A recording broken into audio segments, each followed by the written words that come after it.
अस्सलाम वालेकुम वरहमतुल्लाहि वबरकातुहू। दोस्तों, कैसे हो आप सब? उम्मीद करता हूँ आप सब बिल्कुल ठीक होंगे, बिल्कुल खैर व आफियत से होंगे। अल्लाह आपको हमेशा खुश रखे। दोस्तों, हमारी एक वीडियो में हमारी एक बहन ने कमेंट करके पूछा है कि बेटे के ताल्लुक से कोई वजीफ़ा बता दे। तो आज का ये वीडियो उन्हीं हज़रात के लिए है जो बेटे के ताल्लुक से परेशान हैं, बेटे के ताल्लुक से फ़िक्रमंद है। बेशक अल्लाह ताला ने बेटी को भी रहमत बनाकर भेजा है, बेटी बड़ी नियामत है। अल्लाह के नबी सल्लल्लाहु अलैहि वसल्लम को बेटियों से बहुत ज़्यादा मोहब्बत थी।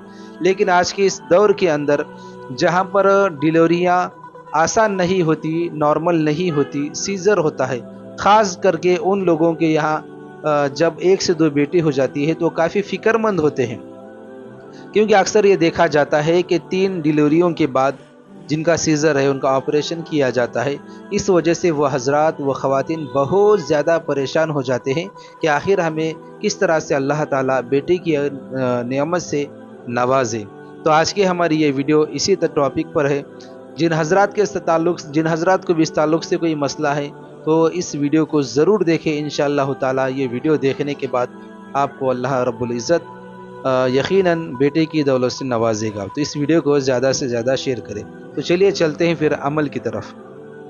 सबसे पहले तो आपको ये करना है कि जब आप ये इरादा करें कि आपको औलाद होना है, तो उस ताल्लुक़ से अगर आप शहर लातूर के करीब रहते हैं या महाराष्ट्र में रहते हैं, अगर आप मुझसे मुलाकात कर सकते हैं तो बहुत अच्छा, क्योंकि मैं दूध के ऊपर पढ़ाई कर कर देता हूँ, जिसके ज़रिए से उस अमल में और तक़वियत हो जाती है। लेकिन अगर आप किसी तरह से नहीं आ सकते तो आपको क्या करना है कि रोज़ाना गाय के दूध के ऊपर या फिर भैंस के दूध के ऊपर, जो कि गावरान हो, उसके ऊपर आपको मियाँ बीवी सबसे पहले तो रोज़ा रखना है। 3 दिन की नियत करना है, 3 दिन रोज़ाना रोज़ा रखना है। और ख़ातून ने रोज़े की हालत में उस दूध के ऊपर, जो कि हमने गावरान दूध लिया है, असर की नमाज के बाद 7 मरतबा सूरह मुज़म्मिल पढ़ना है और उस दूध से आपको इफ्तार करना है, आपके शोहर को इफ्तार करना है। इसके बाद आप मियाँ बीवी शाम में एक ही रज़ाई में आराम करें। उसके बाद आप सुबह में गुस्ल से फ़ारिग हो जाए, फिर से रोज़े की नियत करें, फिर से आप कोई दूध का इंतज़ाम करें, गावरान दूध भैंस का या गाय का। उसी दूध के ऊपर फिर असर की नमाज के बाद इसी तरह से सूरह मुज़म्मिल का अमल करना है। फिर से आपको आराम करना है, दूसरे दिन गुस्ल करना है। इस तरह से आपको 3 दिन का अमल करना है। 3 दिन तक सूरह मुज़म्मिल का जो दूध के ऊपर सूरह मुज़म्मिल का अमल करना है। फिर आपको उस दूध को खुद भी पीना है, शोहर भी उसी से इफ्तार करे, फिर शाम में आपको आराम करना है। इस तरह से 3 दिन आपको अमल करना है।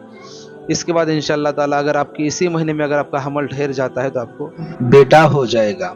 इसी के ताल्लुक से आप दूसरा और एक वजीफ़ा ऐड करें। जब आपको हमल ठहर जाए तो उस वक्त आपको रोज़ाना खातून ने मौज़ को ज़्यादा से ज़्यादा खाना है। 2 से 3 मरतबा रोज़ाना मौज़ खाना है, सुबह, दोपहर, शाम।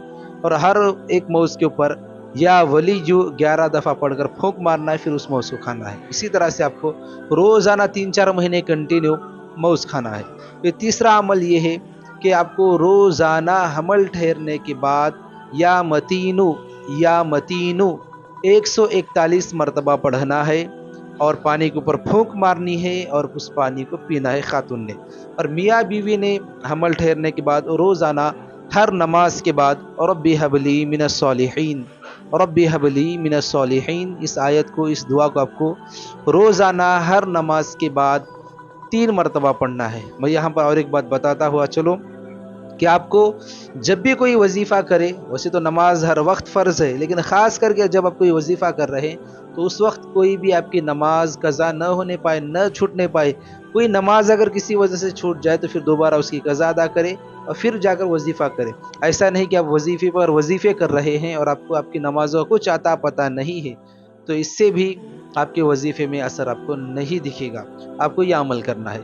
इसके बाद चौथा और आखिरी अमल ये है कि हमल ठहरने के बाद, पहले दूसरे महीने के बाद या फिर जब मालूम हो जाए कि हमल ठहर गया है, तो शोहर ने रोज़ाना बाद नमाज फ़जर या फिर बाद नमाज इशा पेट के ऊपर गोल दायरे से, गोल इस तरह से दायरा फिराना है, शहादत की उंगली से 70 मरतबा दायरा फिराना है और हर मरतबा या मतीनू पढ़ना, यानी कि एक मरतबा दायरा जब फिरा तो या मतीनू कहे, इस तरह से दूसरी मरतबा दायरा फिरा तो या मतीनू कहे। इस तरह से आपको या मतीनू कहते हुए 70 दफ़ा कहना है और 70 दफ़ा ही दायरा फिराना है।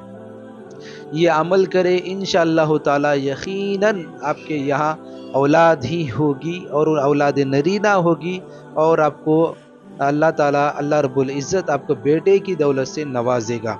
मैंने भी यही अमल किया था अपने वाइफ के ताल्लुक से, तो अल्लाह ताला ने मुझको भी बेटा अता किया। उम्मीद करता हूँ कि अल्लाह ताला आपको भी बेटे की दौलत से नवाजे। और अगर आप खुदा न खास्ता अगर किसी को अल्लाह ताला ने बेटियां ही दी है तो बिल्कुल भी नाराज न हो, क्योंकि हदीस पाक का मफहूम है कि अल्लाह के रसूल सल्लल्लाहु अलैहि वसल्लम ने इरशाद फरमाया कि जिसको 3 बेटियां हो और वो उसका हक अदा करे तो अल्लाह ताला उसके लिए जन्नत को वाजिब कर देते हैं या जन्नत लिख देते हैं। इस तरह की कुछ हदीस है, तो इसका बहुत बड़ी फजीलत है। तो किसी साहबी ने अर्ज़ किया जिसके पास 3 बेटियां ना हो 2 ही हो, तो अल्लाह के रसूल ने फरमाया कि उसके लिए भी यही फजीलत है। तो जिसके यहाँ बेटियां पैदा हो रही है वो बिल्कुल नाराज़ न हो, क्योंकि ये बेटियां जन्नत का टिकट है। अगर आपके अमाल कम ज़्यादा हो सकते हैं, लेकिन आपकी बेटियों की परवरिश की वजह से अल्लाह के नबी सल्लल्लाहु अलैहि वसल्लम की बात 100% सच हो जाएगी, और आपकी बेटियों की परवरिश की वजह से सीधा जन्नत में जाएंगे। अल्लाह ताला से दुआ है कि इस वीडियो से हमें ज़रूर कुछ ना कुछ सीखने को मिला होगा। इस वीडियो को ज़्यादा से ज़्यादा शेयर करें। जो लोग भी चैनल पर नए आए हैं तो चैनल को सब्सक्राइब करें। मिलते हैं दोस्तों अगली वीडियो में। अपना और अपनों का और अपने बच्चों का बहुत ज़्यादा ख्याल रखें।